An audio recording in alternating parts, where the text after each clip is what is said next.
Ya, buenas tardes. Hoy junto a mi compañera Gabriela Casanova y Débora Guanchuñir vamos a hablar sobre la biología y conocer de los aportes de la Escuela de Santiago de Humberto Maturana. En cuanto al contexto histórico, muchos científicos, filósofos y epistemólogos, protagonistas de los avances más significativos de la ciencia en el siglo XX, han cautivado con sus posturas teóricas, tal como Gregory Bateson, Edgar Morin, pero ninguno como Humberto Maturana. La comunidad científica ha sido estremecida con sus afirmaciones. Desde el año 1960, Maturana investigaba de manera profunda en dos campos científicos separados entre sí: la percepción y la organización del ser vivo. Al mismo tiempo, se cuestionaba por la naturaleza y los límites del lenguaje humano. Maturana afirma que todo lo que se dice es dicho por un observador a otro, que puede ser el mismo. Desde esta filosofía del observador, desafía a la ciencia al declarar de manera radical que la ciencia no necesariamente tiene que considerar que existe una realidad objetiva. Cuestiona la tan exigida objetividad en la actividad científica y de esta manera se convierte en el científico más radical de la escuela constructivista, al considerar los procesos neuronales como sistemas autopoieticos.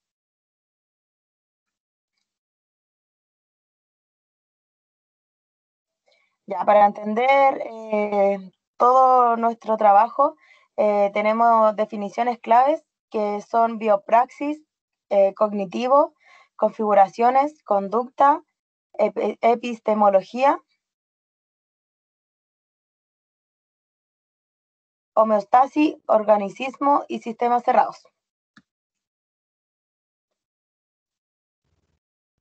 Bueno, en cuanto a su desarrollo, este biólogo y filósofo Humberto Maturana ha intentado expresar desde la oncología, una rama que es de la filosofía, la cual estudia la existencia de las cosas, así como las relaciones entre los entes o la relación entre un acto y sus participantes. Este concepto es llamado biología del conocer. Este propone que el conocimiento es un fenómeno biológico y que por lo tanto debe ser estudiado y conocido como tal. En conjunto a esto se dio origen también a partir de un trabajo realizado con el biólogo Francisco Varela, un concepto denominado autopoiesis, el cual significa autocreación. Para la comprensión de autopoiesis se debe tener en consideración al conjunto de organismos como un sistema dinámico y cerrado, en otras palabras, una serie de elementos vinculados entre sí en redes, y que con el tiempo tiene la capacidad de transformarse o cambiar este vínculo. A su vez, este sistema mantiene flujo abierto de materia y energía.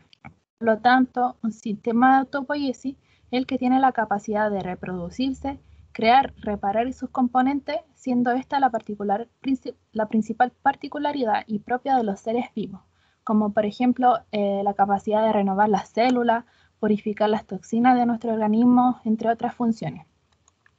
Este concepto ha tenido una repercusión profunda en distintas ramas, tales como la cibernética, la sociología, la psicología, biología, educación, política, entre otras.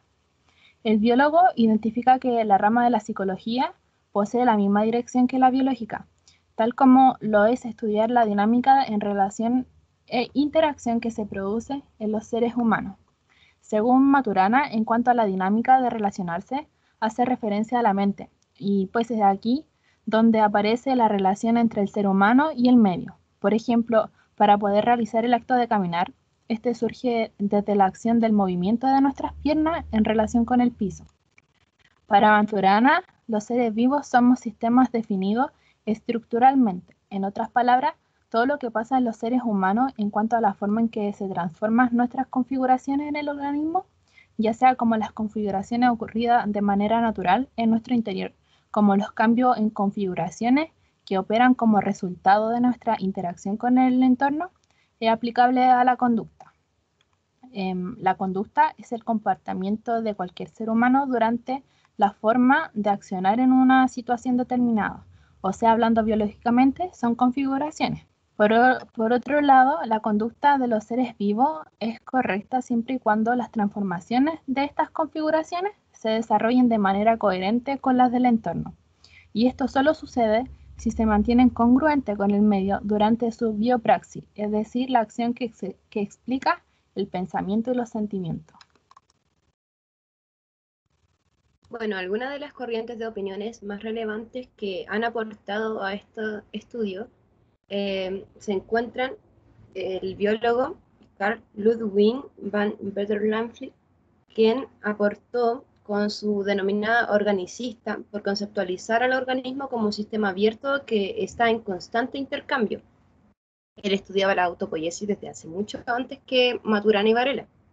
También en Cuba, Isidro Méndez Santos, quien es profesor de biología y también director de las ciencias biológicas, afirmó que la biología del conocimiento está vinculada con la teoría de los sistemas disipativos, formulados por el físico químico Gia Rigion, ya que, a diferencia de los sistemas cerrados, los sistemas abiertos y alejados del equilibrio constituyen una de las fuentes de orden, pues mientras más se alejan del equilibrio en su intercambio con el medio, más cerca están de que se alcance uno nuevo, el cual emerge, se autogenera y la estructura se autoorganiza. Por otro lado, en Chile, Carlos Pérez Soto, profesor del Instituto Arcis, cree que las ideas de Maturana y Varela sobre los fenómenos sociales no se siguen lógicamente de sus ideas sobre los fenómenos biológicos. Para este profesor, Maturana hizo un salto entre lo celular y los seres pluricelulares y asumió a estos últimos como un hecho sin generarlos desde las unidades de primer orden. En Cuba también, Rina Pedro Troiteiro, bióloga del Comité de Bioética de la Universidad de La Habana, define la teoría de ambos como la etapa del tránsito de lo abiótico a lo biótico, que por cierto, sin analizar las condiciones, los lugares y los múltiples elementos que participan en el proceso. O sea que algunos de ellos opinan que Maturana y Varela hicieron un salto entre el estudio de la biología a la sociología y no especificaron en ciertas corrientes biológicas.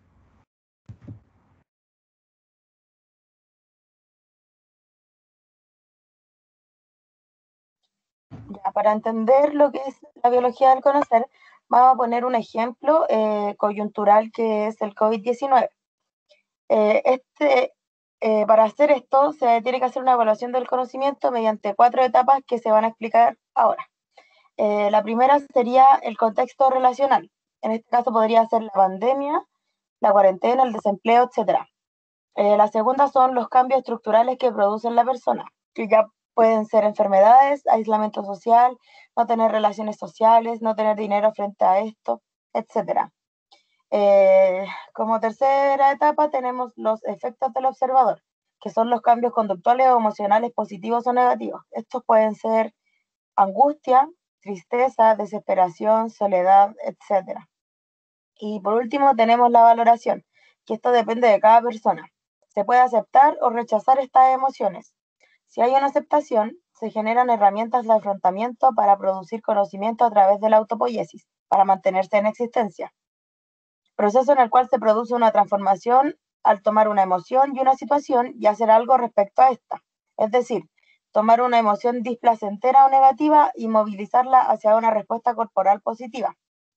Las formas de mantener al ser humano en existencia son mediante la organización, que es lo que hacemos cotidianamente, la transformación, que es el aprendizaje o desarrollo, destrucción, que es la muerte o retroceso del conocimiento, interacciones sociales, que es la aceptación o negación, y por último las proyecciones, que son las que permiten sobrevivir.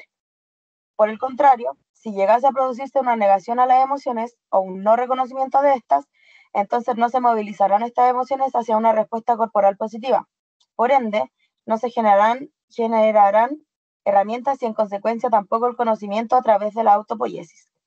Todo esto se hace con el fin de que estas emociones se movilicen hacia algo positivo, que produzca o genere placer, que no afecte emocionalmente, cognitivamente ni físicamente. Como por ejemplo, si tenemos emociones tristes, podemos movilizar esta emoción y responder a esta haciendo deporte, cocinando, bailando o cualquier acción que nos pueda generar placer. Bueno, como conclusión, podemos decir que la autopoiesis es una respuesta no solamente a la relación entre la biología y la sociología, sino que también podría ser la respuesta al origen de la vida y al sustento de esta. Por ende, es muy importante que los biólogos chilenos y extranjeros también sigan estudiando este concepto, ya que es fundamental para la vida humana y de la vida también de las células. Como pregunta planteamos, ¿cómo somos los seres humanos conscientes de que la autopoiesis está presente día a día con el fin de mantenernos en la existencia y generar conocimiento? Desde ya, muchas gracias por su atención